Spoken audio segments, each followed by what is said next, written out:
জুমার দিন আসরের পরে সূর্য ডুবার আগ পর্যন্ত আল্লাহর কাছে যদি দোয়ায় মাশগুল থাকেন, বাসা বাড়িতে আছেন, কর্মস্থলে আছেন, রাস্তাঘাটে আছেন, যেখানে যে অবস্থায় আছেন, জুমার দিন শুক্রবার বাদ আসর সূর্য ডুবার আগ পর্যন্ত দোয়া কবুলের মোক্ষম একটা সময়, অসাধ্য সাধন করবার সময়, একেবারে অসম্ভবকে সম্ভব করার সময়, আল্লাহর কাছ থেকে সবকিছু নিজের করার সময়। এই জন্য এই সময়গুলো আমরা মিস করবো না। কয়েকটা সময়ের দোয়া আল্লাহর কাছে করলে সেটা বিফলে যায় না। এর ভিতরে একটা হলো ভোর রাতের দোয়া, আরেকটা হলো 5 ওয়াক্ত নামাজের পরের দোয়া, আরেকটা দোয়া কবুলের সময় আছে শুক্রবারে। কোন সময় হাদিস এটা ফিক্স করা হয়নি, তবে হাদিস বিশ্লেষকগণ অনেকেই বলেছেন সেই সময়টা হলো জুমার দিন আসরের পরের সময়।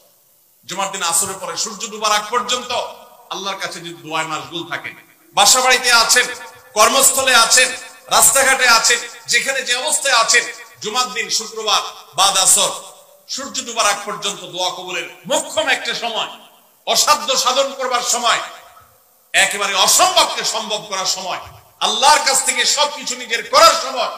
এই জন্য এই সময়গুলো আমরা মিস করবো না। তো রমজান মাসের দোয়ার অভ্যাসটা যদি রমজানের পরে আপনি ধরে রাখতে পারেন, ব্যাস এনাফ। 5 ওয়াক্ত নামাজ, সকল প্রকার হারাম পাপাচার বর্জন, কোরআনে কারীমের তেলাওয়াত অল্প অল্প করে হলেও প্রতিদিন একটা সময় ফিক্স করে যে এই সময় কোরআন তেলাওয়াত ছাড়া কিছু করব না। ঘুম থেকে উঠে প্রথম কাজ হবে ওযু করে আমি কোরআন তেলাওয়াত করব, ফজর নামাজের পরে একটু পড়ব। আর 4 নম্বর হলো দিন এবং রাতের কোন একটা সময় আল্লাহর কাছে দোয়া করার অভ্যাস করব। অনেক লোক আছি আমরা যে 24 ঘন্টার ভিতরে সপ্তাহে সপ্তাহ, মাসকে মাস চলে যায়। অনেক নিয়মিত নামাজি মানুষ আছেন, অনেক দাড়িওয়ালা মানুষ আছেন, এমনকি অনেক মাদ্রাসার ছাত্র, এমনকি আলেমও আছেন। মাসকে মাস চলে যায়, আল্লাহর কাছে হাত তুলে একটু চোখের পানি ফেলে শেষ কবে দোয়া করেছি বলতে পারবো না। এর চাইতে বড় হতভাগা আর কেউ হতে পারে না। এই জন্য রমজান মাসের দোয়ার আমলটা, রমজানে হয়তো আপনি দিনে 4 বার 5 বার করেছেন, রমজানের পরে একবার করেন। রমজানে হয়তো 10 মিনিট 15 মিনিট 20 মিনিট ধরে দোয়া করেছেন, রমজানের পরে অন্তত 2 মিনিট ধরে দোয়া করেন।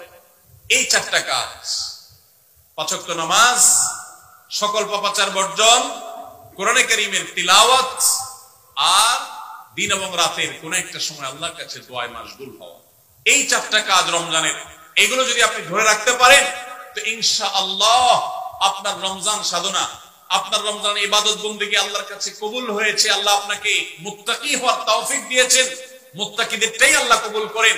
অতএব আপনার রমজান ইবাদত এবং সাধনা কবুল হয়েছে, সার্থক হয়েছে, সেই সুধারণা আপনি পোষণ করতে পারেন।